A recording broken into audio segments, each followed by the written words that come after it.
ಹಾಗೆ ಬದುಕುವುದಿಲ್ಲ. ನಾನು ಕೂಡ ಸಾಯುವುದು, ನಾನು ಕೂಡ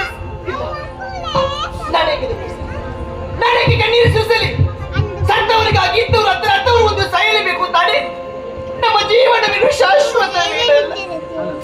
ನೀರ ಮೇಲಿನ ಗುಳ್ಳಿ ತರ ಯಾವಾಗ ಮುಡಿದು ಹೋಗುತ್ತದೆ ಹೇಳೋಕ್ಕಾಗುವುದಿಲ್ಲ. ಹಾಗಾಗಿ ನನಗೆ ಈ ರೀತಿಯ ಒಂದು ಕಾರಣ ಯಾರು ಯಾರು ಯಾರು ಯಾರು ಯಾರು ಎಲ್ಲ ದೇವತೆ ನನ್ನ ಕಣ್ಣಲ್ಲಿ ಕಣ್ಣೀರು ಬರುವ ಹಾಗೆ ಮಾಡಿದ ನಿಮ್ಮ ಕಣ್ಣಲ್ಲಿ ಪರಿಸ್ಥಿತಿ ಇದ್ದಲ್ಲಿ ದಿಟ್ಟಿಸುತ್ತೆಯಾದಂತಹ ಮಾಲಿನ್ಯನಲ್ಲ. ಹಾಗಾದ್ರೆ ನನ್ನ ಕಷ್ಟವನ್ನು ಹೇಳಿಕೊಳ್ಳುವುದಕ್ಕೆ ಯಾರಿದ್ದಾರೆ ಇದ್ದಾರೆ? ನನ್ನ ಮಗನಿದ್ದಾನೆ ಮಹೇಶ್. ಸಕಲ ವಿಚಾರವನ್ನು ಗಾದಿಯನ್ನು ಕಳಿಸ್ತೇನೆ, ಗತವನ್ನು ಕಳಿಸ್ತೇನೆ. ನನ್ನ ಮಗನಿಗೆ ಕಳಿಸ್ತೇನೆ, ನನ್ನ ಕರುಣ ಪುಟಿಯನ್ನು ಕರೀತೇನೆ. ಮಗನೇ ಮಹೇಶ, ಮಗನೇ ಮಹೇಶ.